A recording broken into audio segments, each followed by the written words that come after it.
जी, आज हम स्टार्ट करते हैं नेक्स्ट टॉपिक। वो है फैक्टर्स अफेक्टिंग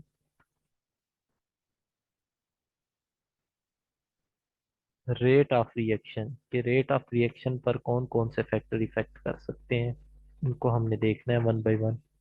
तो पहला है हमारे पास नेचर ऑफ रिएक्टेंट। रिएक्टेंट की नेचर पे भी जो रेट होता है वो बड़ा डिपेंड करता है। मिसाल के तौर पर अगर हमारे पास हो आयनिक रिएक्टेंट और इधर हमारे पास हो कोवलेंट रिएक्टेंट, तो इन पे बड़ा डिपेंड करता है। अब देखिए, आपको पता है आयनिक जो होता है, रिएक्शन लिखकर मैं आपको समझाता हूँ। NaCl प्लस AgNO3, ये आयनिक रिएक्शन है। बेसिकली AgCl बनेगा और NaNO3 बन जाएगा।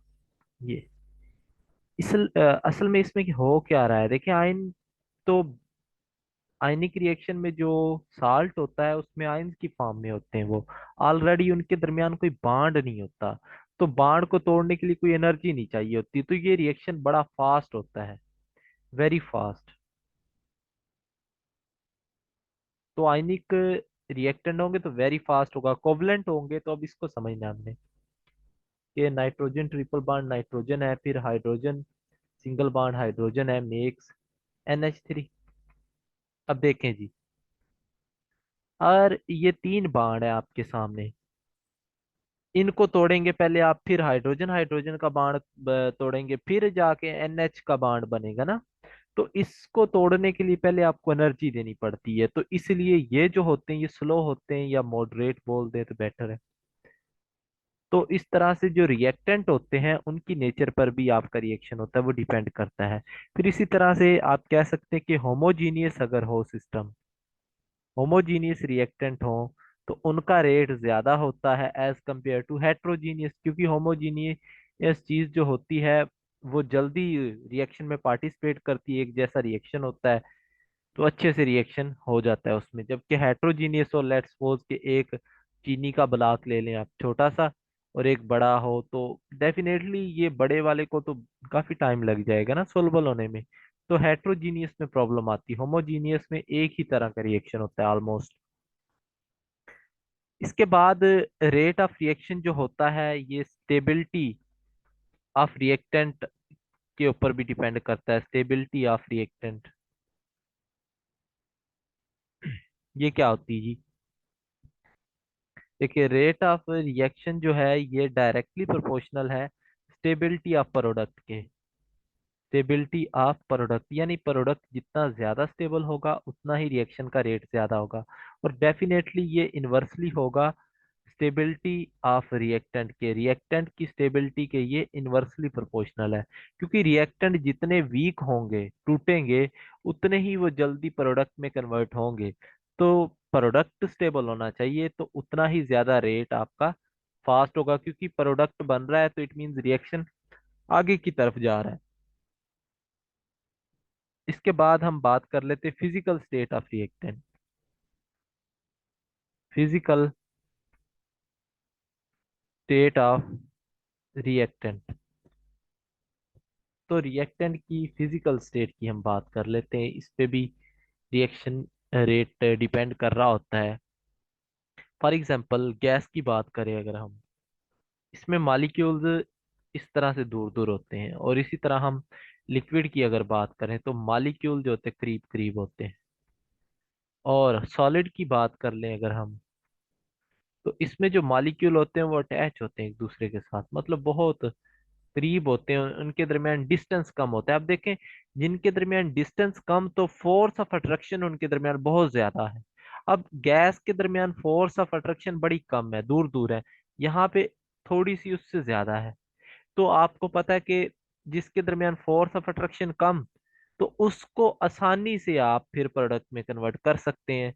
तो लिहाजा आपने एक कॉन्सेप्ट याद रखना है, अगर आपसे इंटरव्यू में किसी और भी जगह पे क्वेश्चन पूछे कि हम गैस स्टेट में ही आयनाइजेशन एनर्जी को क्यों मेजर करते हैं, इलेक्ट्रॉन अफिनिटी को क्यों मेजर करते हैं, या बाकी रिएक्शन जो हो रहे होते हैं उसको गैस स्टेट में क्यों प्रेफर करते हैं? सर इसीलिए प्रेफर करते हैं क्योंकि वो आसानी से हो जाता है, इजीली, क्योंकि उसका जो रेट होता है वो फास्ट होता है, इसीलिए गैस स्टेट में हम रिएक्शन को प्रेफर करते हैं। ये दूसरी बात हो गई। तीसरी बात हम कर लेते हैं सरफेस एरिया की। ये पहले भी मैं आपको बता चुका हूँ बारहार, ये क्वेश्चन हम डिस्कस कर चुके हैं, तो अब भी हम बात कर लेते हैं कि रिएक्टेंट का सरफेस एरिया है तो उस पे रेट कैसे डिपेंड करता है। तो याद रखिए, rate of reaction directly proportional होता है सरफेस एरिया ऑफ रिएक्टेंट के। मिसाल आपको वही दूंगा मैं पहले भी, एक लेट्स सपोज ये बड़ी सी चीनी का एक वो मिश्री जिसे कहते हैं पंजाबी में, आई थिंक आप लोग उससे वाकिफ हो, एक बहुत बड़ा पत्थर सा होता है मिश्री, और उसको इस्तेमाल भी किया जाता है, बारीक पीस लिया जाता है। तो वो बड़ा पत्थर अगर आप पानी में डाल दें तो सॉल्युबल नहीं होगा। क्यों? क्योंकि एक्चुअल में उसका सरफेस एरिया कम होता है। लेकिन वही बड़ा पत्थर अगर आप छोटा छोटा कर दे, पाउडर फॉर्म में ले आए उसको, चीनी की मिसाल ले लें, शुगर क्यूब होता है और शुगर पाउडर में भी मिल जाती है, तो पाउडर फॉर्म होती हुई इजीली सॉल्युबल हो जाती है, क्योंकि उसमें नंबर ऑफ एक्टिव साइट्स बढ़ जाती हैं, नंबर ऑफ एक्टिव साइट्स बढ़ जाती हैं। जहां पर रिएक्शन होना होता है ना, वो वाली साइट्स को एक्टिव साइट बोलते हैं, और वो इंक्रीज हो जाती हैं। एक्टिव साइट्स जैसे इंक्रीज होती हैं तो रेट ऑफ रिएक्शन बढ़ जाता है। तो सरफेस एरिया का कॉन्सेप्ट है, ऑलरेडी आप लोग वाकिफ हैं। इसके बाद फोर्थ फैक्टर आ जाता है intensity of light. Intensity of light, light की इंटेंसिटी के साथ भी रिएक्शन का बड़ा गहरा ताल्लुक है। देखें, दो तरह के रिएक्शन होते हैं, एक होते हैं थर्मल रिएक्शन, थर्मल, और दूसरे होते हैं आपके पास फोटोकेमिकल रिएक्शन। ये हम पढ़ेंगे फोटो केमिस्ट्री में, मैं इनको एक्सप्लेन कर दूंगा डिफरेंस इनका, अगला चैप्टर इंशाल्लाह कोशिश होगी फोटो केमिस्ट्री रखें। देखिए, थर्मल जो होते हैं ये टेम्परेचर पर डिपेंड कर रहे होते हैं, इनको लाइट से कोई ताल्लुक नहीं है सर। इनको आप लाइट दें ना दें, इसको हीट चाहिए, इनकी रिक्वायरमेंट हीट है, टेम्परेचर है। ये जो रिएक्शन होते हैं फोटोकेमिकल, सर इनकी जो प्राइमरी रिक्वायरमेंट है वो यूवी लाइट है। इनकी प्राइमरी रिक्वायरमेंट है वो लाइट है। आपने पौधे देखे होंगे कि जब उनको रोशनी मिलती है, फोटोसिंथेसिस का अमल होता है, वो सारा काम हो रहा होता है, अगर आप उनको अंधेरे में रख दें तो वो मुरझा जाते हैं। क्यों सर? क्योंकि उनमें फोटोसिंथेसिस का अमल स्टॉप हो जाता है। आप लोग बायो वाले हैं तो मुझसे बेटर जानते हैं। तो इनको जरूरत नहीं है टेम्परेचर की, इनको लाइट की जरूरत है, लाइट के अंदर जो फोटॉन्स है उनकी जरूरत है। तो रेट ऑफ रिएक्शन यहाँ पर डिपेंड करता है या डायरेक्टली प्रोपोर्शनल होता है इंटेंसिटी ऑफ लाइट के, इंटेंसिटी ऑफ लाइट। क्योंकि जितनी ज्यादा इंटेंसिटी होगी, नंबर ऑफ फोटॉन्स इंक्रीज हो जाते हैं। जैसे फ्री रेडिकल रिएक्शंस होते हैं, आपको पता है फ्री रेडिकल बनाने के लिए ये बड़े स्पेसिफिक रिएक्शन होते हैं ना, कि इनमें हाइड्रोजन जाएगा या क्लोरीन, तो ये एक स्पेसिफिक रिएक्टेंट टूटता है। जैसे क्लोरीन, क्लोरीन के ऊपर ही लाइट फॉल करती है, बड़े स्पेसिफिक होते हैं, तो ये रेडिकल में टूट जाते हैं। ये आगे हम पढ़ेंगे फोटोकेमिस्ट्री में। तो ये जितनी अच्छी लाइट होगी उतने ही अच्छा है और फास्ट रिएक्शन होगा। इसके बाद आ जाता है कैटलिस्ट। कैटलिस्ट बेसिकली आपको वैसे भी चैप्टर में, कैटलिस्ट के चैप्टर में मैं आपको पढ़ा चुका हूँ कि कैटलिस्ट होता है, ये स्पीड अप कर देता है रेट ऑफ केमिकल रिएक्शन को। ये एक provide a new path, provide a new path, एक नया रास्ता दे देता है रिएक्शन को, स्पीड अप कर देता है रिएक्शन को, स्पीड अप कर देता है बोथ फॉरवर्ड और रिवर्स रिएक्शन, दोनों का रेट जो होता है वो इंक्रीज कर देता है। याद रख लें, कैटलिस्ट के साथ रेट ऑफ रिएक्शन वो डायरेक्टली लिंक्ड होगा, तो ये बात भी आप नोट कर लें। इसके बाद आ जाता है टेम्परेचर। जनरली अगर हम टेम्परेचर की बात करें, जनरली का मतलब होता है कि 90% केसेस, मतलब ज्यादातर केसेस में टेम्परेचर के साथ रेट जो होता है वो डायरेक्टली लिंक्ड होता है। हम एक्सो या एंडो की बात नहीं कर रहे, हम जनरल की बात कर रहे हैं कि इसको देखा ये गया कि 10 डिग्री आप टेम्परेचर अगर राइज करते हैं तो रेट जो होता है वो डबल हो जाता है, 2 टाइम्स इंक्रीज कर जाता है। याद रख लें। डबल हो जाता है, या 2 to 3 टाइम। ठीक हो गया, इसको थर्मल कोफिशिएंट बोल देते हैं। और एक बात, टेम्परेचर बढ़ाने से रेट क्यों बढ़ता है? क्योंकि नंबर ऑफ मालिक्यूल्स के जो कुलयन होते हैं, ये कुलयन इंक्रीज कर जाते हैं। कुलयन इसलिए इंक्रीज करते हैं क्योंकि मालिक्यूल्स के पास जो काइनेटिक एनर्जी होती है वो इंक्रीज कर जाती है। ये कभी मैक्सवेल बोल्ट्जमैन डिस्ट्रीब्यूशन आई ना, तो पहले भी मैंने आई थिंक पढ़ाई है गैसेस में, ये मैं आपको तब डिटेल में बता दूंगा कि कैसे रेट इंक्रीज करता है। इसके बाद लास्ट है, seventh one is concentration of reactant. के रिएक्टेंट जो होते हैं उनकी कंसंट्रेशन के ऊपर भी रेट डिपेंड करता है। यूजुअली नॉट ऑलवेज, जो रेट ऑफ रिएक्शन होता है वो कंसंट्रेशन के डायरेक्टली प्रोपोर्शनल है, यानी जितनी ज्यादा कंसंट्रेशन है उतना ही आपका रेट है। क्योंकि ज्यादा नंबर ऑफ मॉलिक्यूल्स हैं तो इट मींस वो ज्यादा प्रोडक्ट बनाएंगे, कम है तो कम रिएक्शन में पार्टिसिपेट करेंगे। इसके बाद आ जाता है हमारे पास integrated rate laws. Integrated rate laws की हम बात कर लेते हैं। एक दो लॉ की चले मैं आपको डेरिवेशन करवा देता हूं, जैसे जीरो ऑर्डर। इसमें क्या होता है कि इंटीग्रेटेड रेट लॉज में हम चेंज फाइंड करते हैं, कंसंट्रेशन का चेंज कितना हुआ है विद रिस्पेक्ट टू टाइम, ये फाइंड करते हैं। तो पहला है हमारे पास जीरो ऑर्डर ऑर्डर रिएक्शन, इसकी डेरिवेशन हम देख लेते हैं। देखें जी, जीरो ऑर्डर का मतलब ये होता है कि ये ऐसा रिएक्शन है कि जिसमें रेट ऑफ रिएक्शन कंसंट्रेशन के ऊपर डिपेंड नहीं करता। आप 50 मॉलिक्यूल ले लें, 100 मॉलिक्यूल ले लें, 200 ले लें, रेट जो रहेगा वो सेम रहेगा, वो डिपेंड नहीं करेगा। कंसंट्रेशन लेने से रेट बढ़ेगा या कम नहीं होगा, ये याद रख लें। मेन डेफिनेशन यही है। और इसमें ऑर्डर रिएक्शन का जीरो हो जाएगा क्योंकि पावर दोनों की, रिएक्टेंट की एक है उसकी भी जीरो हो जाएगी, दूसरा दूसरा रिएक्टेंट है उसकी भी जीरो, तीन रिएक्टेंट है सबकी पावर जीरो हो जाती है। तो इसलिए ये रिएक्शन जो होता है वो उनकी जो ऑर्डर है उसका जीरो होगा, क्योंकि वो पावर पर डिपेंड नहीं करता। अब इसको हम लिख लेते हैं। देखें हमारे पास ये है, ए एक रिएक्टेंट है, ये प्रोडक्ट में जा रहा है। अब ए जो है बेसिकली ये रिएक्टेंट है, पी इज प्रोडक्ट। हम बात करते इनिशियल कंसंट्रेशन इसकी, मैं इसको आईसी से लिखूंगा। इनिशियल कंसंट्रेशन, कि इनिशियल कंसंट्रेशन ए की थी, डेफिनेटली ए होगी, और प्रोडक्ट तब जीरो होगा। अब हम बात करते हैं एट टाइम टी, कि जब टाइम टी होगा तब कंसंट्रेशन क्या होगी। देखें, एट टाइम टी डेफिनेटली कुछ रिएक्टेंट जो होंगे वो प्रोडक्ट में चले गए होंगे। हम मान लेते हैं कि इनिशियल में से एक्स जो रिएक्टेंट है वो प्रोडक्ट में चले गए हैं, तो प्रोडक्ट कितने बन जाएंगे सर? एक्स प्रोडक्ट बन गए हैं एट टाइम टी। अब हम क्या करते हैं, हमें रेट लॉ लिखने का मेथड पता है, मैंने पहले भी बताया था क्या है, कि सर आपने कुछ नहीं करना होता, change in concentration over time कर देना होता है। तो ये इक्वल, इसको लिख लेते हैं। अभी पीछे हम प्रैक्टिस करके आ चुके हैं इसकी लास्ट लेक्चर में, तो आज हम इम्प्लीमेंटेशन करवा देते हैं इसकी। देखें जी, तो मैं कहता हूँ rate of change of concentration of A, minus लगाऊंगा क्योंकि रिएक्टेंट कम होते हैं, आपको पता है प्रोडक्ट में जा रहे हैं तो माइनस उस चीज को डोनेट करेगा।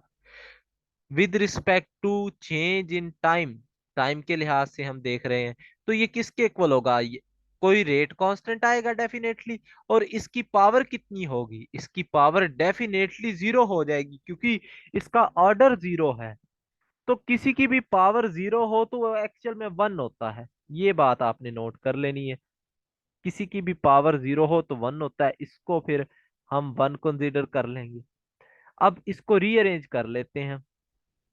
देखिए मैं इस तरह से इसको रीअरेंज कर लेता हूँ, डी ए और माइनस के टी कर दिया, के डेल्टा टी। तो ये हमने इनको डेरिवेटिव जो है इनके अलग अलग कर लिए, डी ए और माइनस के डी टी ये अलग अलग कर लिए हैं, ठीक है। अब ये है हमारे पास इक्वेशन वन। अब क्या करना है सर, हमने हमने इक्वेशन वन को इंटीग्रेट कर देना है। क्या कर देना है, इंटीग्रेट कर देना है उसको। अगर आपको थोड़ा सा आइडिया हो इंटीग्रेट का तो आपको ये पता चल जाएगा बेसिकली, वरना आप जस्ट इसको जाने दें, क्योंकि ये बड़ी लंबी चौड़ी बहस हो जाएगी, इस पे हम टाइम नहीं लगाएंगे। मैं कभी आपने शायद इसको पढ़ने की कोशिश की हो इंटीग्रेशन को। हम वैसे तो यूनिवर्सिटीज में पढ़ाते हैं मैथ, आपको आइडिया होगा, मैं अज्यूम करके चल रहा हूँ। तो ये दोनों तरफ से हमने इंटीग्रेट कर दिया। अब पता क्या होता है, जो ये नीचे वाली होती है, ये और ये इस तरह से हम लिख देते हैं, ये दो लिमिट्स अप्लाई कर देते हैं, ठीक है। फाइनल ऊपर लिखते हैं और जो इनिशियल होती है वो नीचे लिखते हैं। तो फाइनल ऊपर लिखा है मैंने, नीचे इनिशियल लिखा है। अब इसका जो इंटीग्रेट करेंगे ये इससे कैंसिल हो जाता है, पीछे बच जाएगा ए। अब ए के ऊपर हमने ये फिर लिमिट्स अप्लाई करनी होती है, ए नॉट और ए टी, ये लिमिट्स इसके ऊपर अप्लाई होगी। और इसी तरह इधर हम बात कर लें कि याद रखें डी टी का जो डेरिवेटिव होता है टी होता है। तो माइनस के को बाहर इसलिए लिखा क्योंकि कांस्टेंट है, के कांस्टेंट की इंटीग्रेशन नहीं होती, याद रख लें। और टी हमारा वैसे आ जाएगा। और यहाँ पर इसका जो डेरिवेटिव है 0 टू टी, हमने सॉरी इसकी लिमिट है वो इस तरह से अप्लाई। अब लिमिट्स अप्लाई करते हैं, फाइनल माइनस इनिशियल, यानी ऊपर वाली फिर बाद वाली। तो A T minus A not, ये लिमिट अप्लाई हो गई है। और इधर माइनस के इंटू टी ऊपर वाली और फिर -0 नीचे वाली, ये वैल्यू पुट कर दी हमने टी की जगह पे। तो ये हमारे पास एक्सप्रेशन आ जाएगा जीरोथ ऑर्डर रिएक्शन का -KT। अब यहां से हम इसको मजीद मॉडिफाई कर सकते हैं कि के को सेपरेट कर लें, रेट कांस्टेंट को ए नॉट -AT ये कर लें, और हम कर लें इसको टी से डिवाइड कर दें। मैंने इसको रीअरेंज कर दिया। अब देखें यहाँ पे समझते हैं, अब ये सारी डेरिवेशन होगी है। अब इसको समझ लेते हैं, ये एक समझ लिया ना तो बाकी समझना मुश्किल नहीं है, इसलिए मैंने इसकी डेरिवेशन करवाई है। कैसे, अभी देख लेते हैं कि के हमारे पास फाइनल एक्सप्रेशन ये निकल कर आता है। अब इसी पर हम अपना मत्था मारते हैं जी कि ये क्या हमें कहता है टी। अब ए नॉट वो कंसंट्रेशन थी जो जब रिएक्शन स्टार्ट नहीं हुआ था, इनिशियल कंसंट्रेशन। और ए टी वो कंसंट्रेशन बच गई थी जब रिएक्शन टी टाइम के बाद प्रोडक्ट में एक्स प्रोडक्ट बने थे। उस प्रोडक्ट बनने के बाद जो कंसंट्रेशन बचती है, ठीक हो गया। या आप कह लें कि कंसंट्रेशन एट टाइम टी, यानी टाइम टी के बाद क्या कंसंट्रेशन है वो हमें पता चल जाएगी, ठीक हो गया। कि कितनी कंसंट्रेशन बच गई है प्रोडक्ट में जाने के बाद, जो रिएक्टेंट की कंसंट्रेशन है वो कितनी है, वो 80 है। और ये टी टाइम है, के रेट कांस्टेंट है। अब मैं आपको सिंपल सी मिसाल देता हूं कि मेरे पास थे 100 मॉलिक्यूल, 100 में से मैं कहता हूं मेरे पास 80 रह गए हैं। अब आप लोगों ने भी पार्टिसिपेट करना है इसमें कि 80 रह गए हैं मेरे पास। तो प्रोडक्ट में कितने कन्वर्ट हुए, कोई बता सकते हैं आप में से जी? 20। 20, हाँ जी, 20 हो गए। सही बात है आपकी के 20। अब देखें टोटल कितने थे, मैं इधर लिखता हूँ 100, और रहे कितने 80। तो प्रोडक्ट कितना बना 20। अब इस पूरे टर्म को मैं हजफ कर दूं और इसकी जगह पे मैं एक्स लिख दूं, अगर के एक्स ओवर टी, एक्स हमें क्या बताएगा, कोई बता सकता है जी? एक्स क्या बता रहा है? Concentration of product. हाँ जी, अमाउंट ऑफ प्रोडक्ट फार्म्ड, बिल्कुल।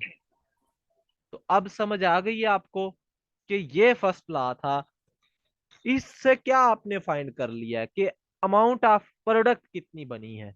तो देखें रेट लॉ का ये बेनिफिट होता है कि आपको पता चल जाता है कि रिएक्शन जो हुआ है उसमें रिएक्टेंट कितने हैं, और आफ्टर टाइम टी रिएक्टेंट कितने बच गए हैं, और प्रोडक्ट कितने बन गए हैं। ये सारी चीजें आप रेट लॉ की मदद से फाइंड कर सकते हैं, और ये according to nature of reaction है कि वो जीरोथ है, फर्स्ट है, सेकंड है, उसके अकॉर्डिंग हमने फार्मूला लगाना होता है, और उसी फार्मूले की मदद से हम फाइंड कर सकते हैं। तो ये जीरोथ लॉ था। इसके बाद हम इसकी कुछ करेक्टरिस्टिक्स की बात कर लेते हैं। Characteristics of zero order reaction. अच्छा, इसको समझने से पहले ना आपको एक थोड़ा सा मैं कॉन्सेप्ट दे दूं लीनियर इक्वेशन का, कि y is equal to m x plus c. अब ये ना एक लीनियर इक्वेशन होती है, और केमिस्ट्री में 99% ये यूज हो रही होती है। ये y जो होता है ना, ये इसको बोलते हैं डिपेंडेंट वेरिएबल, जो y एक्सिस पे लिया जाता है। क्या बोलते हैं? Dependent variable. जैसे हम लोग हैं अपने पेरेंट्स के ऊपर डिपेंड करते हैं, ठीक है, उनकी बात मानते हैं, उन पे डिपेंड करते हैं। और ये x जो होता है, ये जैसे हमारे पेरेंट्स हैं, वो इंडिपेंडेंट वेरिएबल है। वो मतलब दुनियादारी को देखकर अपनी मर्जी करते हैं कि हाँ जी ये काम ठीक है। और एम इज स्लोप। स्लोप क्या होती है? ढिलवान होती है। ढिलवान तिरछेपन को बोलते कि आपको बताऊं कि ये एक दीवार है, ये वाली एक दीवार है, इसके ऊपर सीढ़ी लगा रहे हैं, तो कितने एंगल से लगाएंगे, उसको स्लोप बोल देते कि कितनी तिरछी करके लगाऊं या कितनी सीधी करके लगाऊं, उसको स्लोप बोल देते हैं। ठीक हो गया। और सी इज योर इंटरसेप्ट। ये क्या होता है? इंटरसेप्ट होता है। इंटरसेप्ट बेसिकली वाई इंटरसेप्ट ले रहे होते हैं हम। The value other than origin. The value the value other than origin. Other than origin. Origin के अलावा जो वैल्यू होती है वो इंटरसेप्ट होती है। मिसाल दूं आपको, वैसे तो ये मैथ के बातें हैं, आपको ऑलरेडी पता होनी चाहिए, लेकिन फिर भी आपको कॉन्सेप्ट देना हमारी ड्यूटी है। तो ये ओरिजिन है, और ये एक वैल्यू यहाँ से स्टार्ट हो रही है, तो यहाँ से यहाँ तक जो वैल्यू है ये इंटरसेप्ट होगी। ये ओरिजिन वाली वैल्यू इंटरसेप्ट नहीं होती, ये याद रखें। ठीक है। तो अब हम इसका ग्राफ देख लेते हैं, जीरोथ ऑर्डर का, अच्छे से समझ लेते हैं कॉन्सेप्चुअली उसको। देखें, ग्राफ हम ड्रा करते हैं, पहले इक्वेशन ही लिख लें फिर, कि पीछे हमने बात कर दी है, ये हमने एक चीज ड्राइव कर ली थी, ए is equal to minus K T, ए नाट है ये, प्लस ए नाट। ये चीज हमने ड्राइव कर ली है। आपको अगर आइडिया हो तो पीछे आप जाकर देख सकते हैं कि ये चीज हमने इस तरह से ड्राइव की थी, ए नाट माइनस ए टी ओवर, आपके पास टी था, इज इक्वल टू के। तो उसी को हमने इसमें मॉडिफिकेशन करके इस तरह से लिख लिया है। इसको क्यों लिखा है? ताकि हम इसको y is equal to m x plus c की फॉर्म में ले आए। तो अब ये आपका y है, इसको y एक्सिस पे लेना है। अब देखें, याद रख लें एक बात बेटा, कि टाइम जो होता है ये किसी के बाप की भी नहीं सुनता। जो टाइम होता है, कोई मर रहा है मरे, टाइम को नहीं परवाह, ये चलता जाएगा, ये किसी के बाप की नहीं सुनता।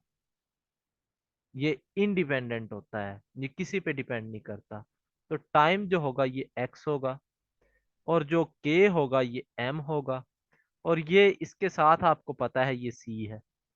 ये इंटरसेप्ट होता है कि वाई एक्सिस पे कहाँ पे कट कर रही है लाइन, उसको इंटरसेप्ट बोल देते हैं। अब इसके अकॉर्डिंग आपने ड्रा कर लेनी है, कोई मुश्किल बात नहीं है।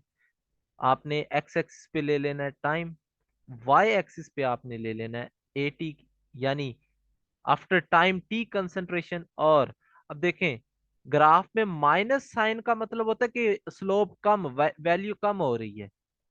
किसी स्टूडेंट ने ना क्वेश्चन किया था कि सर माइनस और लगा के उसको पॉजिटिव करना है, तो अब आप देखेंगे किसी ने क्वेश्चन किया था, वो शायद मौजूद है या नहीं। तो अब अगर हम उसको पॉजिटिव कर देते तो ग्राफ में तो बेटा ग्राफ ही सारा चेंज हो जाना था ना। पॉजिटिव नहीं करते, याद रख लें। तो यहां से हमें ये बात पता चल रही है कि रिएक्टेंट की कंसंट्रेशन कम हो रही है, स्लोप कम हो रहा है। तो ये पहले हाई थी फिर कम होती जाएगी। अब देखें जी क्या होगा। आप यहाँ पे एक बात नोट करें कि ये इंटरसेप्ट है ना, ये क्या है, इंटरसेप्ट की वैल्यू ए नॉट है। और इसका स्लोप क्या होगा, स्लोप निकालना मैंने आपको बताया हुआ है। ये आपके पास स्लोप है इसका -k।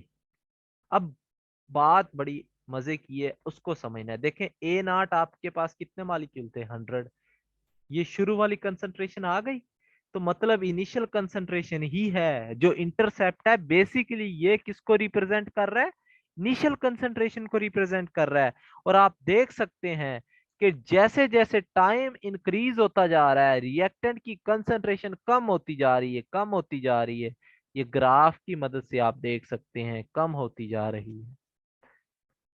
और ये एटी क्या होगा फिर सर, ये वो कंसंट्रेशन है जो टाइम के बाद होगी। जब रिएक्शन स्टार्ट हो जाएगा तो ग्राफ आपको समझ आ जाना चाहिए। मैंने अपनी कोशिश की आपको समझाने की, किसी को नहीं समझ आई दोबारा से पूछ सकता है। तो देख सकते हैं आप ग्राफ से भी आपको आइडिया हो गया। इसके बाद कंसंट्रेशन ऑफ प्रोडक्ट का अगर आप बनाना चाहेंगे तो प्रोडक्ट में आपको पता है बेटा माइनस नहीं लगाते, फिर प्रोडक्ट के साथ माइनस लगाएंगे तो ज्यादती हो जाएगी। तो प्रोडक्ट का जो ग्राफ होगा वो इस तरह से आएगा, क्योंकि आप इक्वेशन में माइनस नहीं लगाएंगे, प्रोडक्ट के साथ प्लस आता होता है। तो इसका स्लोप इस तरह से, ग्राफ बाकी सेम है टाइम के साथ और सारी चीजें सेम हो जाएंगी। इसके बाद हम बात करें रेट ऑफ रिएक्शन और टाइम की, तो देखे बड़े बड़े इंटरेस्टिंग चीजें हैं। ये आप लोगों के लिए मैं दो ग्राफ छोड़ के जा रहा हूं, रेट ऑफ रिएक्शन और टाइम, और रेट ऑफ रिएक्शन और कंसंट्रेशन। इनमें से एक आपको पता है, एक आपको नहीं पता।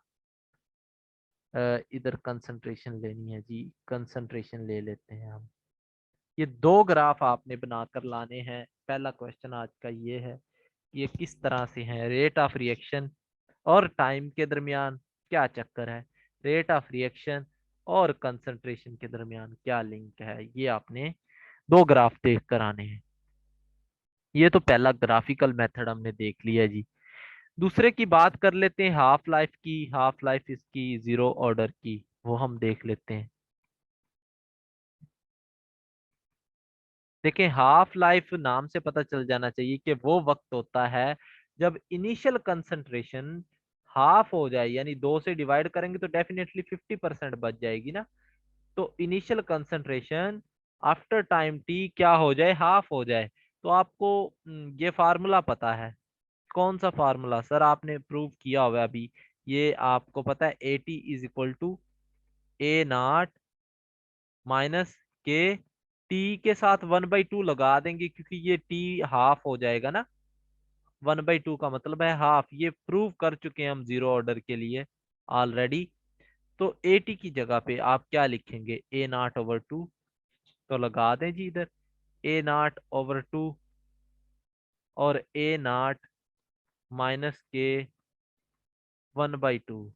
अच्छा, आपको परेशान नहीं होने देंगे, इंशाल्लाह मैं आपको हाफ लाइफ की ट्रिक बताऊंगा, उससे आप निकाल लीजिएगा, याद रखने की भी जरूरत नहीं है। तो क्या है जी, यहाँ पे A0/2 कर दिया है। अब इसको सॉल्व कर लें, इसका एलसीएम लें आप। तो ये देखें ये हाफ है और ये 1 है, तो 1 में से हाफ निकलेगा तो हाफ रह जाएगा। इसको इधर ले आते हैं, के टी की पावर 1/2, तो ये रह जाएगा जी आपके पास A0/2। ठीक हो गया। तो यहां से हाफ लाइफ कितनी हो जाएगी, T1/2 is equal to A0/2 के। तो यहां से पता क्या हो रहा है कि एक बात आपने नोट कर लेनी है कि टाइम जो है, हाफ लाइफ वाला टाइम जो है वो तो इनिशियल कंसंट्रेशन पर डिपेंड कर रहा है, लेकिन जो रिएक्शन का रेट है वो डिपेंड नहीं करता। ये बात याद रखनी है। अभी मैं आपको एग्जांपल से समझाता हूँ।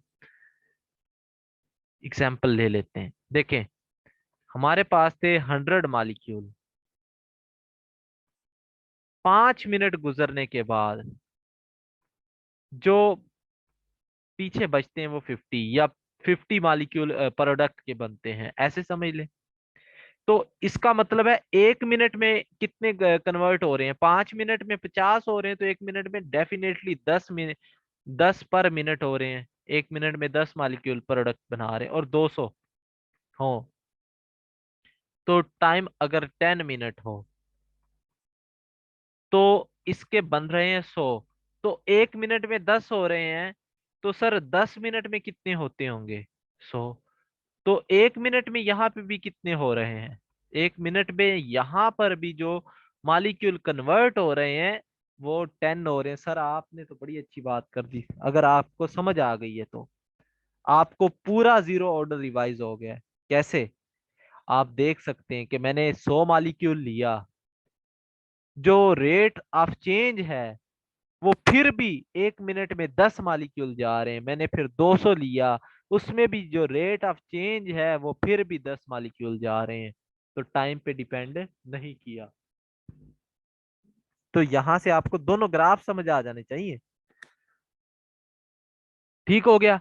लेकिन आपको जो बात समझाने की कोशिश कर रहा हूं वो समझना है कि हाफ लाइफ डिपेंड करती है इनिशियल कंसंट्रेशन के ऊपर, कि जितने मॉलिक्यूल ज्यादा है उतना ही टाइम लगेगा उन्हें हाफ होने में। लेकिन आपका रेट ऑफ रिएक्शन वो सेम है, कि कन्वर्जन जो है पर मिनट वो सेम हो रही है। पर मिनट जो कन्वर्जन है वो सेम हो रही है। वो आप देख सकते हैं कि कितनी हो रही है। तो ये आपको समझाने का पर्पस था। थर्ड इसकी प्रॉपर्टी होती है वो यूनिट्स है। और यूनिट्स के लिए मैंने आपको फार्मूला ऑलरेडी ट्रिक बताई हुई है, तो मजे करें, उससे निकाल सकते हैं आप यूनिट्स इसके। इसकी एग्जांपल्स बेसिकली आपने देखनी है कि कौन कौन सी जीरो ऑर्डर की एग्जांपल्स होती हैं, वो आपने नोट करनी है। सेकंड क्वेश्चन, एग्जांपल्स कौन कौन सी हैं जीरो ऑर्डर की? कोई 8-10 नोट करें फेमस, और थोड़ा सा लेक्चर से पहले भेजा करें जो काम आपको असाइन किया जाता है। आप लोग दोबारा से मीटिंग ज्वाइन करें, फर्दर हम इसको देखते हैं फिर।